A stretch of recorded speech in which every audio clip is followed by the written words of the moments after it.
Hello, everyone. Welcome to the second installation of the Chatted Up podcast. I'm your host, Peter Leva, once again broadcasting from broadcasting, whatever. I'm not that. I ain't that sophisticated. From El Paso, Texas, with Border Bros, and I'd like to introduce my current guest. Her DeviantArt name is GeorgieDeeArt. She does photography, painting, and various other traditional forms of art. So. How Hello. should I refer to you? Georgie, call me Georgie. Alrighty, so Georgie, how are you today? I am doing pretty well, thank you. Alrighty, or should I say, in my terms, you're tomorrow, 16 hours ahead of me. Yeah, I'm in the future. Yeah, all the way from Australia. Wow. So for my American audiences, I don't know. Tell the audience a little bit about yourself. You know, where you lived, what school was like. You know, your art career, the Sure. works. So Yeah, give us a song sure. and dance. So I'm from the state of Queensland. It's one of the biggest states in Australia, and our states are huge compared to yours. Yes. I've brought up on the coast. I wasn't really brought up anywhere near the city or anything like that, and I have had influence from the country because my family possessed a farm, so I'm sort of like in the between. That's sort of my upbringing. I went to a public school in what you call elementary, we call it primary here. But I went to two, yeah, we call it primary here. I went to a public school for that, but I went to two private schools. For high school. I went to an Anglican and then I went to a Catholic, and then I went straight to university because I was able to have a loan to defer fees, and I went and did. I studied visual art as my major, and then also did business management because I've just started a second degree postgraduate studies for secondary education. I need two teaching areas, so I've got business as well as art, but I do art mainly at the moment. I'm still living with family, so art's not as productive as it could be because I have limited space, but that's why I'm involved with a lot of photography and all that. I don't have a job, but I volunteer part-time at one of the local galleries here. I work on installs there. I'm very arts-minded at the moment and also education-minded. Well, from following your DeviantArt page, yes, I can say that you've got quite the photographic eye. Yeah, I started photography when I was probably about 13, 14, and then I got a better camera. Not an amazing camera, but a better camera at the end of high school, and it's just been a hobby from there on. Mm-hmm. Wow. So you've also studied business and education.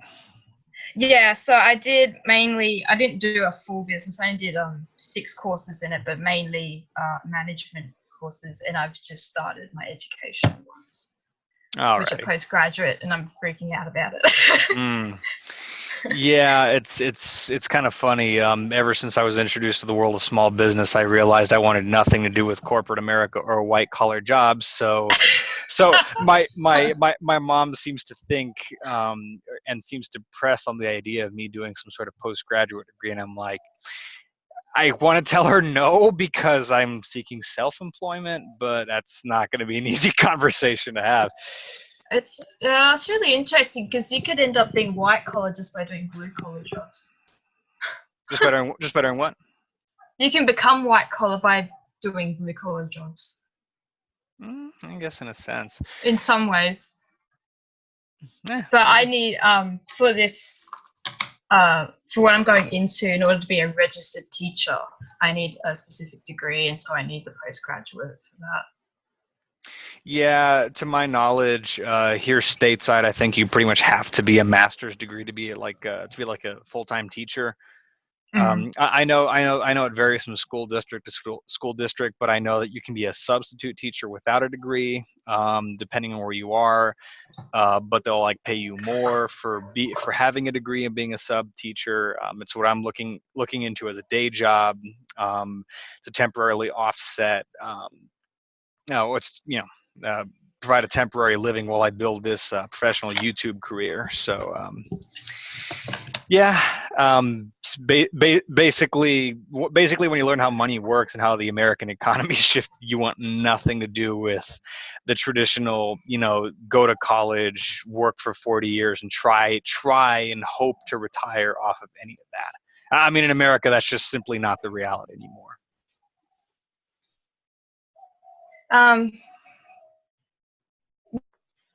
Yeah, I think the US and Australia always have the differences. Like I said, I'm sort of caught in the middle. I see lots of different careers happen in different structures of business. And sort of, it's probably not as big as a problem here as it is over there. Yeah, it's mostly because a lot of our jobs are being shipped overseas or automated. See, we have an outsourcing issue here as well, so as a result, and also because we're a smaller nation, it's difficult for us to have as much work as, say, to compete with someone like the US. You have a lot more people to be doing work. You have a lot more opportunity to produce things. Whereas if anything that we outsource, that instantly has a huge impact because we're only a small amount of people. And like, it's one of the reasons why I don't have a job right now, because I'm currently in a region that has low industry, and pretty much the only thing we have is tourism. Like, there are farms, but they're like 3 hours away because our state's so big. So it's difficult in that regard because, and every time you talk to someone over the phone, they're not with an Australian accent. You're sort of like, oh, that's a bit weird. Are they talking like they're from India, like this? Some of them Asian, some of them Islander. Sometimes you can't even tell. And if they sound like they want to kill themselves. Yeah, I've had my share of grouchy call center people before. It's not fun. Makes you feel like, makes you wonder whether you're the jerk for inconveniencing them, or whether they're just the jerks. Do you need a hug? Like, what's wrong? Call on them. Want me to like take you out for a drink, man? Something. You need someone to talk to. Yeah. Anyway. Hello, darkness, my old friend. Insert that song there. Oh my gosh. Yeah. Oh gosh, that sounds horrible. I don't know. You should look into like self-employment. Honestly, like if there's that few opportunities out there, Australia. Like a YouTube career, Uber, network marketing, Airbnb. Well, I'm looking into Airbnb. They got some flack lately because something to do with New York and hotels in New York or something, and they banned them because there were people getting into the loopholes and making trouble, and then anyway, I can't remember the whole story. No, I've considered looking into starting my own art and design business, do like freelance commission work. Mm-hmm. That's the only thing I can think of right now, really. And even then, that would be difficult. As you probably noticed, I've got a few connections overseas, friends in America and whatever, and so I might sell stuff overseas. But I'm very much trying to get into community involvement here first, so I get to know some people, and hopefully, and I have to do practical experience with my degree anyway, so I might end up getting a job through schools that way. So I'll see. I got to play it by ear at the moment, but I have definitely considered starting up my own art business. Yeah, it sounds like you're quite in a precarious situation. I mean, honestly, it's not that much better here in the States. We have a similar problem of youth unemployment, just maybe for different reasons. Yeah, I have a friend in Arkansas, and he's always having to get the not so good jobs because where he is just nothing. It's out in the middle. It's out in the middle of NADD territory. Not a damn thing. Yeah. So that's the moment too. And if there are, I'll apply for them. But I'm about to go on senior wage, and they want to pay cheap wages, so they're getting 15-year-olds, not 20-year-olds. Well, definitely pray for your career opportunities then. Thank you. No problem. And on that note, tell me, what were your experiences leading up to salvation, and what's your walk with God like now? Because again, I won't say exactly how I know you, but I do know for a fact that you are a Christian, and we've had some interesting conversations in the past. Yeah. So like anyone's journey, it's filled with ups and downs, whatever. You have moments where you're in it, and moments you're not in it. I didn't really start congregating until my second year of university due to various reasons. And I was talking with my pastor. We'd meet up every week for several weeks and talk about things. And he told me to reflect, like make like a sort of timeline as where you thought, God was in your life, started any moments that sort of evidence of that God's in your life. And like the earliest I can trace back to is it's when I was quite young. I was probably about 7 or 8, because I remember praying in 4th grade. And I remember believing in 5th grade, like my knowledge was not great. I had, maybe a mustard seed of faith, but half a mustard seed of knowledge, but it was there. Anyway, it's interesting though, because my family, we didn't go to church. Technically, I wasn't brought up with the church, but the way that our state curriculum used to be, I'm not sure if it is now, but when I was going through it, Christian education was available to the state schools. And so we actually essentially had Sunday school type of teachers come in, they'd volunteer. There was the option for students to opt out if they didn't want it, and some of them did, but most of us got that education. So I recall, grade 1, grade 2, watching these animations of Adam and Eve and Noah's Ark and that sort of thing. So that's when like my earliest Christian education was from. One of my children's Bible that I possess, my parents actually did give that to me at Easter when I was in grade 2. And so sort of from there on, I can sort of start to see bits. And by the time I was 12, I could start to discern between good and bad quite clearly. Like it wasn't anything vague. Like I didn't have any sort of existential crisis like a lot of teenagers do. It was quite black and white. And then when I went to the Anglican high school, my teachers weren't per se Anglican, but they were Christian. And I was involved with the chapel band. Are you on mute at the moment, or are you just not talking? No. I did mute myself because I'm just listening, honestly, and I have my microphone on high I don't know, gain or high levels, whatever. So I'm muting it just so you don't. I don't get any sound pollution. It's good. I just thought there might have been a connection problem there. Sorry. Yeah. Basically, you were saying not Anglican per se, but I guess sort of vaguely Australian Protestant. Yeah. Yeah. So Anglican is Church of England. I guess the American, the variation of that is Episcopalian. I think that's the closest. Episcopal. Well, I ever since that I was actually in middle school, and there was when I knew this classmate who was Episcopalian. There was a sort of crisis in the Episcopalian Church with the acceptance of gay clergy, and those that didn't capitulate ended up declaring themselves Anglo-Saxon churches. And I'm like, hey, why that denomination specifically? Yeah. So I mean, I'm no expert on all the Protestant denominations. I'm non-denominational myself. Closest thing you can call me is Baptist. I just know that Episcopalians have a lot of similarities to both the Catholics and the Anglicans, but I don't know anything else from there. So so Anglicans are just essentially the Church of England who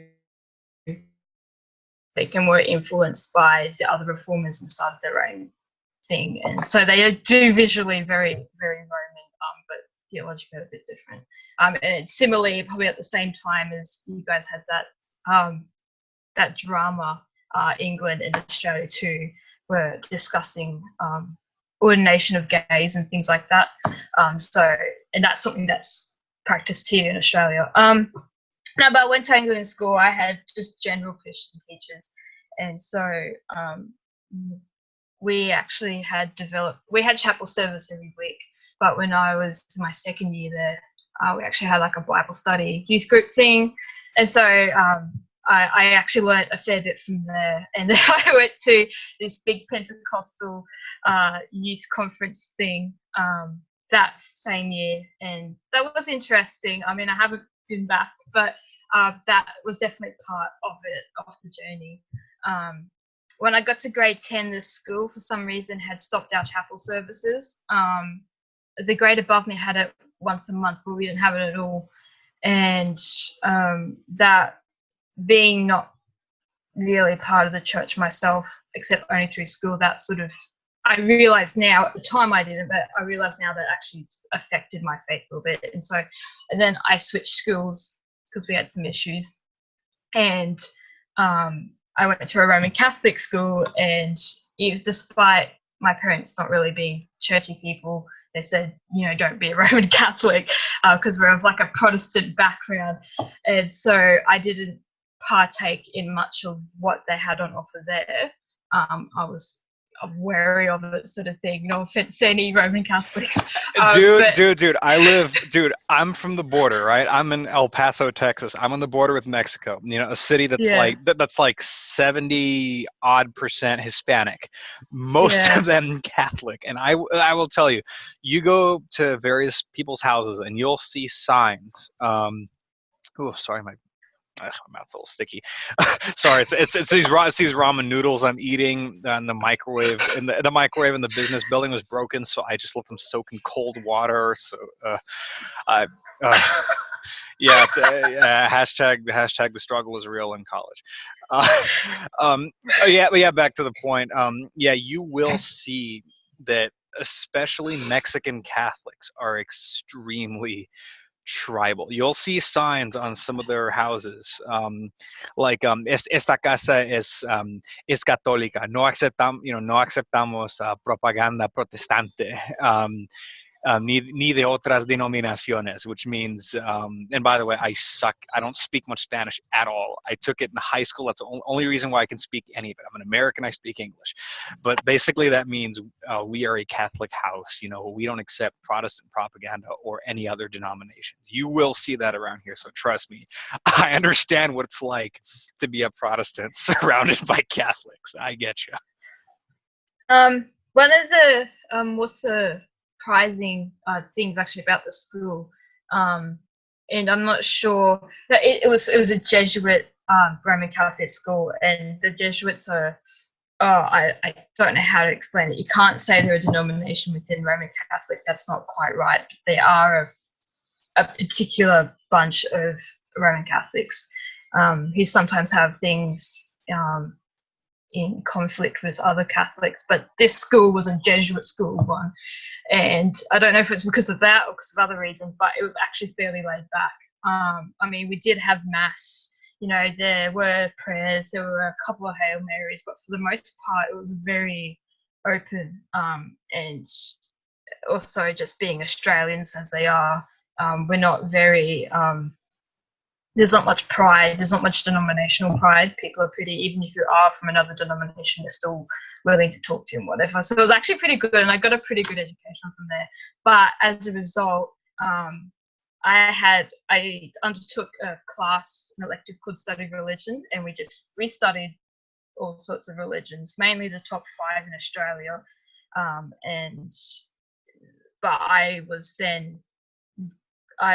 We had like a unit studying Buddhism, and so you end up seeing like all this sort of New Age Buddhism, Gnostic type of stuff. And because I didn't have really any fellowship at the time, I was kind of going down in the faith, and I got distracted. And for about a year or so, I didn't consider myself Christian. It was very, I wasn't New Age, I wasn't that far, but I was agnostic. Essentially, I was very disaffected. I didn't have any sort of guidance. Anyway, but I was still making friends online, talking to people. And a friend of mine we started talking, and I was like, oh, we hadn't talked in a while, and I said, oh, I'm not a Christian anymore. And they're like, what? And they didn't push me into anything, but it was just, I sort of came back to it just through open discussion with them. And they were answering my questions and sort of mentoring me. And so this is about halfway through grade 12. And even though I wasn't saying I was part of the church, having the Roman Catholics there in there, everything did help influence, like, even, yeah, their traditions actually did help influence me to bring me back to the faith. You know, it was something I could always reflect on, is what I mean. And then talking to other friends, and then I get into university, and, you know, I'm praying and I'm asking and I'm trying to read the Bible again. And then I'm asking God to help me, because I couldn't congregate at that point. And so I came across some, I guess they're non-denominational, the kind of apostolic folk. And I was doing Bible study with them. And then, meeting a few other people. And then come the second year. And then that year I started really getting into theology. So I'm a huge theology nerd now. And on top of my studies in my spare time, I would just read about, and I had a friend who got confirmed into Lutheran church, and I was like, I don't really know much about Lutheran, so I just researched it. I started learning about Calvinism, and it was mainly sort of the whole Reformation thing. And then come the second year, I'd take myself off to a Lutheran church, and I started congregating with them. Last year, so I'm definitely a Christian. Sort of going back and forth between the sort of Calvinism versus Lutheranism, all the nerdy stuff, and I began to understand the different denominations more, and such. And that's where I am at the moment. I'm not congregating at the moment, but I have a lot of fellowship online. That's my journey, my faith journey so far. That was a bit of a long story, but no, it was an interesting one, and I have noticed that you participated in and promoted as well various Christian groups on DeviantArt. So I can tell that you're pretty involved in the online sphere, that is.